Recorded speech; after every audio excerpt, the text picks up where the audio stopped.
Yo, Elliot! We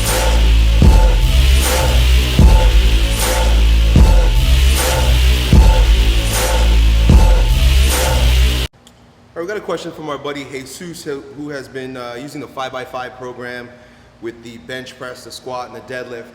All of his lifts are going up except his deadlift, and it's because he keeps getting sciatic pain.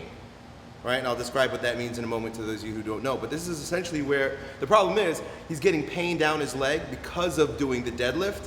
That allows him to not do the deadlift, so his deadlift doesn't grow. And at one point, he had to take several days off to get better. It did get better, but now it's acting up again. What does he do? How do you get rid of this sciatic pain, this shooting pain down the leg that originates in the butt cheek, if you will? So that he can continue growing stronger. And this is a problem that a lot of people have. A lot of people end up getting sciatic pain and they end up going to have surgery, or they stop exercising. They say certain exercises shouldn't be done. Not understanding, number one, the functional anatomy of the hips, and not understanding how to use corrective stretching, mobility, and exercise in order to get rid of any dysfunctional patterns within your physique and your biomechanics.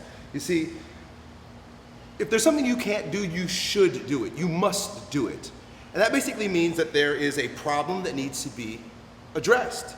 We can't just leave it alone. Now, you're smart enough to ask me what to do, not necessarily me, but to inquire as to what to do. So I'm gonna give you a little bit of a lesson here, folks. So, if you don't have, by the way, this is my preferred anatomy book, Nettle, right? This is what they call it, the Netter. This book is just, I'm always flipping through it. It's probably one of my greatest resources. But anyway, let me show you if you can see. If not, get the book and look at page 483. What I've highlighted here are two different parts of your anatomy, of your hip. You've got the piriformis muscle and the sciatic nerve. Now you see how close they are? That piriformis muscle, right, is this piece right here. The sciatic nerve, it's interesting that this page doesn't show anything of the nervous system except this one fucking nerve hanging out right underneath the piriformis, right? That's your sciatic nerve. Now, you can imagine that if this muscle gets overdeveloped, hypertrophies, it has the capacity to press on this nerve, and it shouldn't be. This muscle should never get so big that it irritates the piriformis. Or, I'm sorry, yeah, the sciatic nerve. The piriformis shouldn't get big enough to irritate the sciatic nerve, forgive me. But what's happened in your situation is that muscle, it has hypertrophy to such a degree that it irritates your sciatic nerve, right? Well, first, how did that happen? Generally, this happens when we sit a lot, and correct me if I'm wrong, but it's probably the leg that you drive with, right? That's usually what it is. It's your right leg. Most people that I've seen that have sciatic pain, it's down their right leg, because we sit and then we flex and we medially rotate that leg. So we're sitting here, hopefully you guys can see me. I'm trying to use this camera the best I can, but it's new and it doesn't focus well. But anyway, so you're sitting flexed, and then what do? You medially rotate. You medially rotate. You never externally rotate, but you sit here and you medially rotate. You hit the brake, you hit the gas. Brake, gas, brake, gas, brake, gas. It never moves out of this pattern. So what you're doing there is you're strengthening the adductor on that right leg and the hip flexor on that right leg. What happens when you overdevelop the adductor, right? The muscle on the inside, maybe it's on here. Yeah, some of these are adductor type muscles right here. Yeah, if you can look, adductor minimus and adductor mangus longus. These are muscles on the inside, right? I think some of them are called like the gracilis. Yeah, gracilis muscle. Is that on the outside or the inside? Oh yeah, on the inside there. So these are all muscles that become very hypertonic. They become hypertrophied also, right? So you're probably wondering, okay, Elliot, so that muscle on the inside of my thigh and my hip flexor, right? We're all familiar with that term hip flexor because it's one that we always talk about, gets taut, tight, tonic, and hypertrophied. How is that making it so that my piriformis is hypertrophying? That's on the other side. It's in my ass, and it's causing this sciatic pain. Well, what happens is when there are certain muscles that become overdeveloped, they cause what's called reciprocal inhibition to muscles on the opposite side, on the opposite end of the mechanical door hinge, if you will, right? So the muscle that's getting shut off The inhibition is your glute, the big gluteus muscle. You see this big muscle on the top here?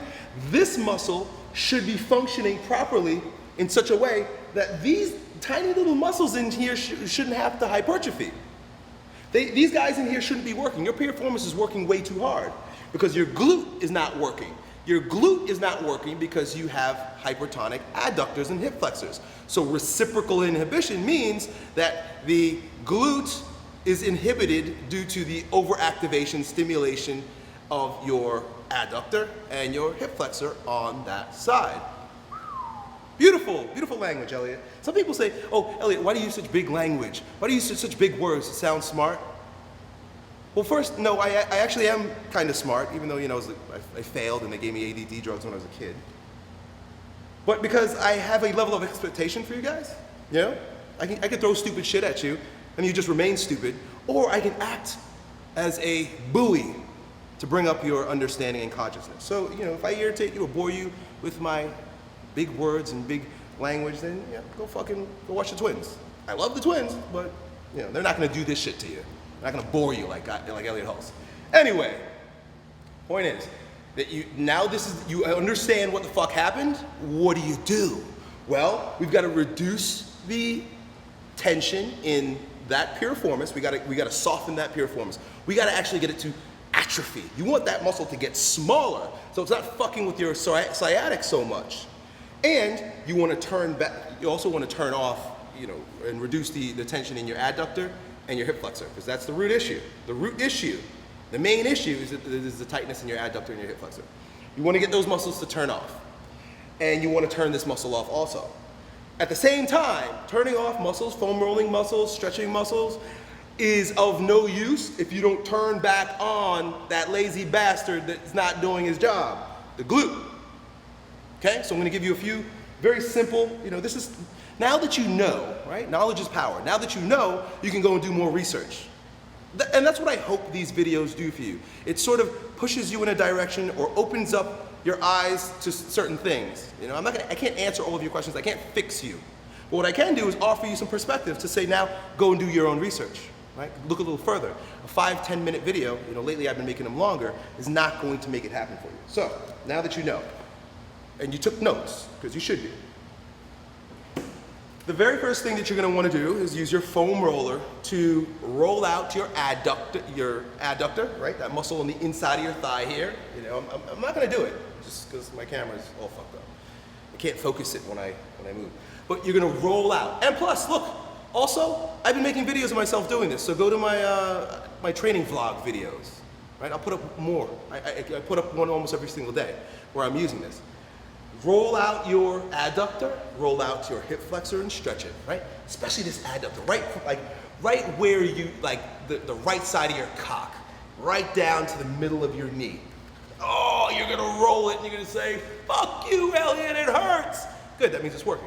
Then you're going to do the same thing on your butt. You're gonna do it to your piriformis. You're going to cross your leg over and you're gonna sit on it. I've made videos about this also. You're gonna sit. If you search piriformis foam roller, whatever, you're gonna sit on it and you're gonna roll out. You're gonna knead out that big, thick piriformis that shouldn't be as dense as it is. So we're rolling out, and you might also want to stretch. In fact, you definitely do want to stretch. One of the best stretches that I've found that I've been using lately, you'll find in my training vlogs, is the one where you sit with your feet up on the wall, and then you bring it down into a squat, and then use your elbows to push out on your thighs, right? Just go to my vlog. It's number 10. I think it's my vlog number 10. And you see me stretching the adductors, and you see me stretching the piriformis. So definitely go look at that vlog number 10. Both of those I do before the exercises in that workout. So you're stretching. Good. Now, you've reduced the tension, and you know that you've done a good job because you can externally rotate your upper leg a lot better, right? Remember, you got all fucked up and most people got fucked up because they're always medially rotating that leg when they drive. But now when you go into a squat, you deadlift, right? Because that's where you're having the problem. And I would probably, if I were you, I'd probably start working on the Sumo Deadlift, because it forces external rotation of the femur. You externally rotate, and it should externally rotate properly. The knee shouldn't dive in. You'll notice that if those muscles are tight, your adductor and your piriformis, that knee will dive in. We want it to rotate out. We want to show our crotch when we do those exercises. I would probably work on a lot of sumo squats, sumo style deadlifts if I were you. Okay? But we also have to support the exercise that facilitates that external rotation. We want to strengthen the glutes and the glute medius, these muscles up on here, these big, powerful, lazy bastards. Those muscles have a tendency to want to be lazy. So one of the best exercises to isolate the glutes are in that same video, my vlog from just yesterday, depending on when you watch this video, but it's number 10. I take a ball at the end of the workout. I take a ball, I put my feet up on it, I squeeze my butt, and I pull my legs up underneath, and then I kick it back out. The key here is to keep your butt tight. Keep squeezing your butt. A lot of people aren't going to be able to do that with their hips up the way mine are. Their hips are going to sag. That means their glutes are being lazy. There are also hip extension exercises laying on the floor. You know, you might giggle and say, oh, that's like or an exercise that my mom does in yoga. Well, you know what? Your mom's ass is probably stronger than yours. So you need to do laying hip extension exercise. You lay on the floor and you just squeeze your butt up, like Jane Fonda used to have you do on the VHS tapes back in the 80s. Squeeze it up, ladies. Tighten your ass, tighten your glutes. Tap it. You gotta tap it. Feel if it's going. You're gonna want to do exercises like that. So that's it. It's probably a 20-minute fucking video. But if anybody has sciatic pain, I don't care if you are 80 years old and you haven't picked up a barbell in your entire life, or you're 16 years old, 19 years old, and you want to increase your deadlift to 700, what I just said is all you need to know. Now go and do it. Talk to you next time. Yo, Elliot.